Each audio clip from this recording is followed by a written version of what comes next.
Hello everyone, I hope आप सभी लोग बहुत अच्छे होंगे और उतने ही अच्छे तरीकों से आप सभी लोगों का पढ़ाई चल रहा होगा। तो इस वीडियो में हम लोग देखने वाले हैं अर्धवार्षिक परीक्षा 2022-23 के लिए एक सैंपल पेपर आपके क्लास 10th मैथ्स की। ठीक है, तो जो कि आपका पूर्णांक जो है 75 मार्क्स का होने वाला है। आप लोग को मैं एक चीज वीडियो की स्टार्टिंग में ही बता दूं कि ये एक सिर्फ और सिर्फ सैंपल पेपर है। एज एट यही क्वेश्चंस आपके एग्जाम पर नहीं आने वाला है। इसी के अकॉर्डिंग ही आपके टीचर्स जो है आपका क्वेश्चंस बनाएंगे, फिर आपको प्रोवाइड कराएंगे। ठीक है, तो इसमें वो टीचर चाहे तो कुछ कुछ चेंजेस कर सकते हैं, तो आप लोग ध्यान रखेंगे। सिर्फ इसी क्वेश्चंस को नहीं करना है, इसके अलावा और भी क्वेश्चंस आपको पढ़ के जाना है। ठीक है, तो जो भी निर्देश दिया गया कंप्लीटली आप उसको पढ़ लेंगे। कौन सी क्वेश्चन कितने नंबर का, यही सब कुछ दिया गया है इस निर्देश पर। ठीक है, प्रश्न पहला देखते हैं। इसमें प्रश्न पहला क्या बोल रहा है कि खंड अ में सही विकल्प चुन करके लिखना है आपको। सही विकल्प जैसे कि पहला क्या बोल रहा है कि बहुपद x की घात 2 + 10x + 24 के शून्यांकों का गुणनफल क्या होगा बोल रहा है। तो शून्यांकों का गुणनफल की फॉर्मूला आपको पता होनी चाहिए, क्या होती है c/a। अगर ये फॉर्मूला याद है तो आप लोग को आंसर हो जाएगा। ठीक है, आंसर करेक्ट कर सकते हैं आप लोग। दूसरा, cos 30 अंश इंटू sec 30 अंश का मान क्या होगा। तो आपको टेबल याद होना चाहिए, त्रिकोणमिति टेबल पूरा का पूरा अभी जाके कर लो, क्योंकि क्वेश्चन जो है चेंज कर सकते हैं आपके टीचर्स। तो cos 30 का मान आपको पता होना चाहिए और sec 30 का मान, फिर आप उसको दोनों का गुणा करेंगे तो करेक्ट आंसर आपका आ जाएगा। थर्ड में देखो, वृत्त पर स्थित किसी बिंदु पर कितनी स्पर्श रेखाएं खींची जा सकती।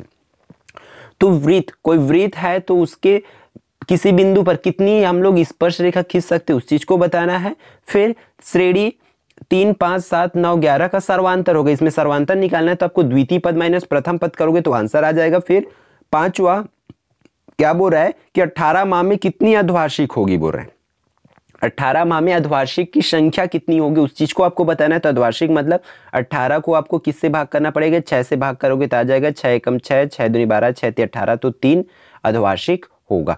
क्लियर है, तो ये हुआ आपके सही विकल्प का क्वेश्चन। अब देख लेते हैं खंड ब में क्या दिया हुआ है कि रिक्त स्थानों की पूर्ति कीजिए। तो फर्स्ट क्वेश्चन है, इसमें शिक्षा उपकर खाली स्थान की राशि पर लगाया जाता है। दूसरा, समरूप त्रिभुज के संगत कोण खाली स्थान होता है। एक अक्ष पर स्थित किसी बिंदु की कोटि खाली स्थान होती है। 2 तथा 6 का मध्य अनुपाती होगा, उसको लिखना है। द्विघात बहुपदों में अधिकतम खाली स्थान शून्य होते हैं। इस तरीके से कंप्लीट सभी के आंसर्स आपको टिक कर लेना है। फिर क्वेश्चन नंबर 1 का स देखते हैं। इसमें क्या दिया हुआ है कि सत्य असत्य आपको चुन करके लिखना है। तो इसमें देखो फर्स्ट क्या बोल रहा है कि 2 समरूप त्रिभुज सदैव सर्वांक्षम होते हैं। सत्य है या असत्य उसको लिख लेना है। बिंदु 4 - 3 प्रथम चतुर्थांश में स्थित है। कौन से चतुर्थांश में स्थित है, तो इसके लिए आपको चतुर्थांश वाला पूरा कॉन्सेप्ट आपको क्लियर होनी चाहिए। ठीक है, विभेदक का मान शून्य होने पर द्विघात समीकरण के दोनों मूल बराबर नहीं होंगे। इस चीज को आपको सत्य है या असत्य उसको बताना है। फिर आवर्ती खाता में बचत खाता की तुलना में अधिक ब्याज मिलता है कि नहीं, इस चीज को बताना है आपको, सत्य है या असत्य। tan 30 अंश का मान 3 होता है कि नहीं, इस चीज को आपको बताना है। तो देखो आपको त्रिकोणमिति टेबल तो याद रखना ही है। 2 क्वेश्चंस आपको देखने को मिल गया। ठीक है, अब क्वेश्चन नंबर 2 से लेकर के 6 तक का ये 2 अंक का क्वेश्चन, जितना क्वेश्चन आप लोग देख पा रहे थे आपको इसी टाइप से हल करना पड़ेगा। देखो tan a बराबर 1 है, तब sin a और cos a का मान आपको ज्ञात करना है। दोनों का मान आपको बताना है। दो समांतर श्रेणी दिया यहाँ पर दूसरा क्वेश्चन है, तो समांतर श्रेणी दिया हुआ है। यहाँ पर 2 बाय मिस्टेक लिखे होंगे। ठीक है, तो समांतर श्रेणी 4, 7, 10, 13 का 10वां पद आपको ज्ञात करना है। ठीक है, इसका 10वां पद फाइंड आउट कर लेना है कि क्या होगा करके। फिर बिंदुओं 3, 7 और 6, 8 से गुजरने वाली रेखा की प्रवणता, तो आपको प्रवणता की सूत्र याद है, m = y2 - y1 और x2 - x1 वाला, तो फिर उस सूत्र में आपको रख लेना है। फिर यहाँ पर देखो पांचों में यदि x = 2 और y = 4 है, तो समीकरण 7x - 4y में p का, तो यहाँ पर x और y का मान रख दो, आप लोग का p का मान आ जाएगा। इसमें मूल ज्ञात करना है, तो आपको एक बार पहले कोष्टक बराबर 0 लिख लेना है और उसके बाद दूसरे कोष्टक बराबर, तो तब आपकी आंसर इसमें आ जाएगा। ठीक है, तो इसकी क्वेश्चंस की आंसर आप लोग खुद से प्रैक्टिस करके देख लेंगे। ठीक, क्वेश्चन नंबर इसमें 7 इस तरीका से आएगा। देखो 7 से लेकर के आपका 10 तक का जो है 3 मार्क्स के लिए होती है चारों क्वेश्चन। तो देख लो आपके जो भी ब्लूप्रिंट के अकॉर्डिंग है उसी के हिसाब से ये डिजाइन हुआ है। तो आप लोग जो भी तैयारी भी करोगे तो इसी के हिसाब से ही करोगे। जो क्वेश्चन जिस चैप्टर से पूछा गया है उसके आसपास के क्वेश्चन जरूर तैयारी कर लेंगे। ठीक है, क्या बोल रहा है कि संख्याएं 10, 18, 22, 38 में से हर एक संख्या में क्या जोड़े कि सभी क्या हो जाए, समानुपाती हो जाए। तो सभी में आपको x जोड़ देना है, फिर वो उसको समानुपात के फॉर्म में लिख देना, तब आपका x का मान आ जाएगा। ठीक है, तो बहुपद दिया हुआ है, देखो 2x की घात 2 प्लस 5x माइनस 3 को बहुपद x माइनस 2 से भाग दीजिए बोल रहा है। तो इस क्वेश्चन को भाग वाला को आप लोग को कर ही लेना है। k का मान ज्ञात कीजिए जबकि समीकरण 2x की घात 2 माइनस 10x प्लस k बराबर 0 के मूल वास्तविक व समान है। तो इसको d बराबर आपको 0 लेकर के बना लेना है, तो कंप्लीट आपका k का आंसर इसमें आ जाएगा। फिर 10वां क्वेश्चन 3 अंक के लिए 5 से विभाज्य 2 अंकों वाली कितनी संख्या होती है। तो आपको इसको कर लेना, इसकी आंसर आपको बुक से मिल जाएगा क्योंकि ये उदाहरण से लिया गया है ये क्वेश्चन। ठीक है, ये हुआ यहां तक। अब देख लेते हैं हम लोग का 4 मार्क्स वाले क्वेश्चंस यहां से। तो 4 मार्क्स के लिए आपको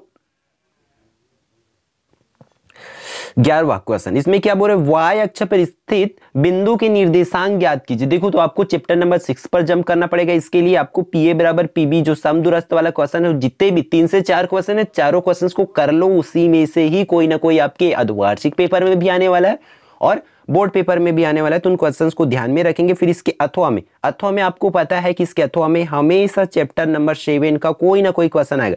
तो ये क्वेश्चन आपका चेंज हो सकता है, पेट्रोल वाला हो सकता है, आ सकता है, एक्स स्क्वायर वाला आ सकता है। तो 3-4 क्वेश्चन इसमें भी है, तो उन चारों क्वेश्चंस को पढ़ लो, उन्हीं में से ही आने वाला है। ठीक है, इसको आपको ग्राफ में प्रदर्शित करना है। फिर क्वेश्चन नंबर 12 देखो, क्वेश्चन नंबर 12 में क्या बोल रहा है कि आधारभूत समानुपातिक प्रमेय लिखकर सिद्ध करना है। तो आपको प्रमेय नंबर 1 जाओगे अध्याय 11 में, तो उस प्रमेय को लिखना भी है पूरी तरीके से, जैसे है एजेटिक वैसे छापना है, फिर उसको सिद्ध भी करना है। और इसके अथवा में है ABC एक त्रिभुज है जिसमें AD लंब BC है, तब सिद्ध करना है AB square plus CD square बराबर BD square plus AC square. ये आपको सिद्ध करना है। अगर या तो आप लोग प्रमेय लिख सकते हैं या तो इस चीज को सिद्ध कर सकते हैं, जो आपके लिए सफिशिएंट हो। तो इसी तरीका से ही तैयारी करेंगे।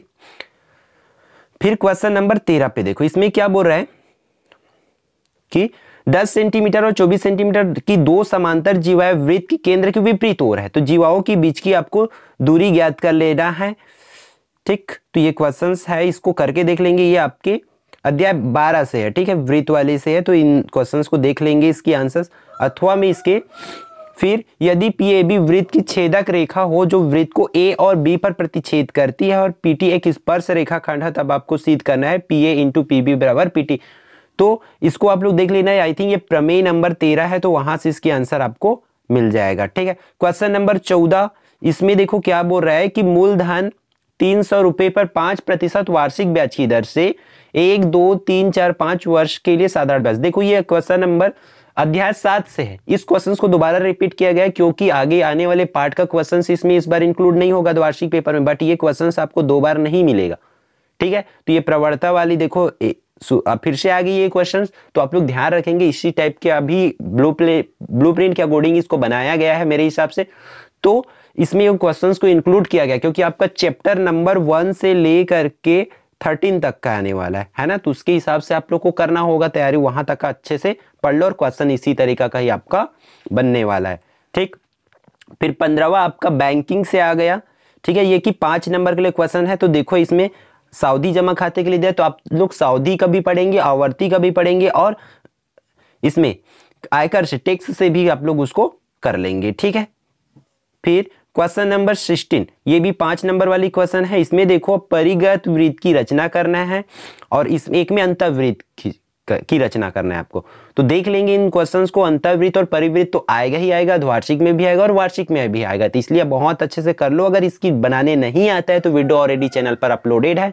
आप लोग परिगत वृत्त बाय एकलव्य आर पे सर्च करेंगे, अंतःवृत्त बाय एकलव्य आर पे सर्च करेंगे तो आपको टॉप पर वीडियो मिल जाएगी। ठीक है, तो इसको कर लेना। फिर क्वेश्चन नंबर 17 और 18 आपकी स्क्रीन पर है, जो कि आपके 6 मार्क्स के लिए होती है। तो देख लेंगे 6 मार्क्स की क्वेश्चंस आपका कहां से आएगा। क्वेश्चन चैप्टर नंबर 9 से आने वाला है और चैप्टर नंबर 2, 4 ऐसा करके यूनिट 1 से आने वाला है। तो इसमें देखो एक मंदिर का शिखर तथा झंडा भूमि के किसी बिंदु पर क्रमशः 30 अंश और 60 अंश का कोण अंतरित करती है। तो यदि मंदिर की ऊंचाई 10 मीटर हो तो झंडे की ऊंचाई आपको ज्ञात कर लेना है। इसके अथवा में आपको सिद्ध कीजिए करके दिया हुआ है, तो इन क्वेश्चंस को जरूर कर लेंगे। ठीक है, देखो ये सिद्ध कीजिए वाला आपका अध्याय 9 से है और ये वाला ऊपर वाला जो अध्याय 10 से। तो अध्याय 9 और 10 की अथवा में इस बार आने वाली है। ठीक है, तो इन पैटर्न को भी ध्यान रखना है, समझना है आप लोग को। क्वेश्चन नंबर 18 देखो, इसमें लास्ट क्वेश्चन आपका पीवा क्यूवा पद वाला दिया, यदि पीवा पद 1/p और क्यूवा पद 1/q हो तब आपको सिद्ध करना है कि पी क्यूवा पद क्या होगा, 1 होगा। तो ये आपके अध्याय 4 से है।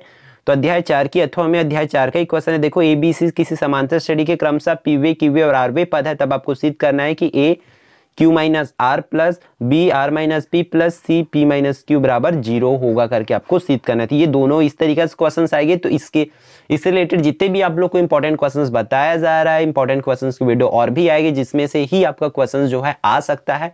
तो आप लोग इस वीडियो को लाइक करेंगे और अगले वाले वीडियो के लिए आप लोग को चैनल को सब्सक्राइब करके रखना है, ताकि इसी तरीके की इंपॉर्टेंट वीडियो का बेनिफिट आपको मिल पाए। ठीक है, तो आई होप ये पूरी वीडियो आपके लिए यूजफुल रहा होगा। तो वीडियो को लाइक कर लेंगे, चैनल पर नए होंगे तो चैनल को सब्सक्राइब कर लेंगे। ठीक है, तो मिलते हैं आने वाली इंपॉर्टेंट वीडियो में।